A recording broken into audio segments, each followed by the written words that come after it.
भगवान ने हम सभी को अपनी भावनाओं को व्यक्त करने व एक दूसरे से बात करने के लिए बोली प्रदान की है।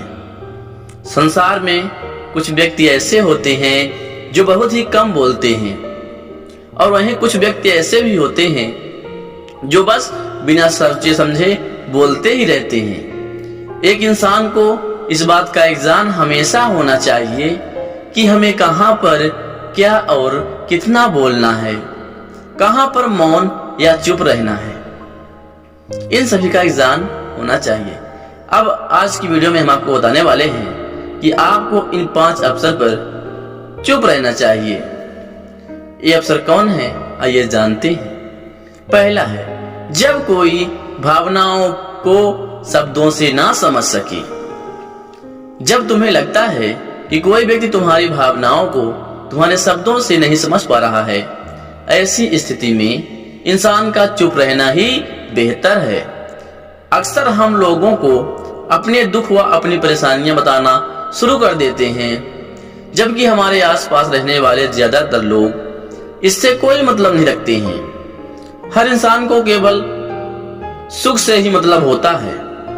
1 या 2 बार कोई इंसान तुम्हारी दुख व तकलीफों को सुनेगा, लेकिन उसके बाद वह तुमसे दूर भागना शुरू कर देगा, क्योंकि कोई भी व्यक्ति दुखी व असहाय इंसान के साथ रहना पसंद नहीं करता। इसलिए अपने कुछ करीबी खास मित्र व परिवार के सदस्यों को छोड़कर किसी ऐसे इंसान को अपनी परेशानियां ना बताएं जो तुम्हारी बातों को समझने की बजाय उसका मजाक बनाए।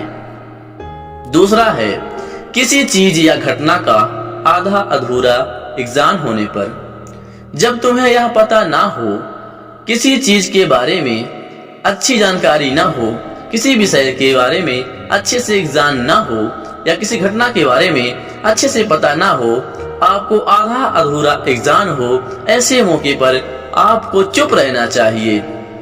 अक्सर व्यक्ति अपने आधे अधूरे ज्ञान के कारण हंसी का पात्र बनते हैं। ऐसे व्यक्ति को लोग गंभीरता से लेना भी पसंद नहीं करते हैं। हमें कभी भी आधी अधूरी व इधर उधर से मिलने वाली जानकारी के आधार पर लोगों से अपनी बात मनवाने की कोशिश नहीं करना चाहिए। तीसरा है जब कोई व्यक्ति किसी की बुराई कर रहा हो। जब कोई इंसान तुम्हारे सामने किसी तीसरे इंसान की बुराई कर रहा हो, तब ऐसी परिस्थिति में भी तुम्हें चुप रहना चाहिए, क्योंकि कभी भी ऐसी नकारात्मक बातचीत का हिस्सा नहीं बनना चाहिए। क्योंकि आज जो इंसान तुम्हारे सामने किसी तीसरे की बुराई कर रहा है, वही कल तुम्हारी बुराई उसके सामने करेगा।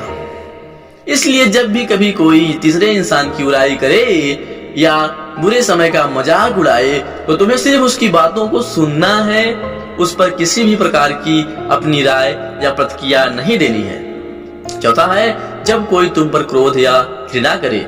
जब कोई तुम्हारे ऊपर गुस्सा या घृणा से चिल्लाए, तुम्हारा अपमान करने की कोशिश करे, ऐसी परिस्थिति में चुप रहकर सामने वाले से गुस्से और घृणा को कम कर सकते हैं। साथ ही तुम इस स्थिति को और अधिक खराब होने से भी बचा सकते हो। गुस्सा कम होने पर जब व्यक्ति को अपनी गलती का एहसास होगा, तब आपके चुप रहने के कारण ही वह हो सकता है कि आपसे माफी मांगने का प्रयास करे।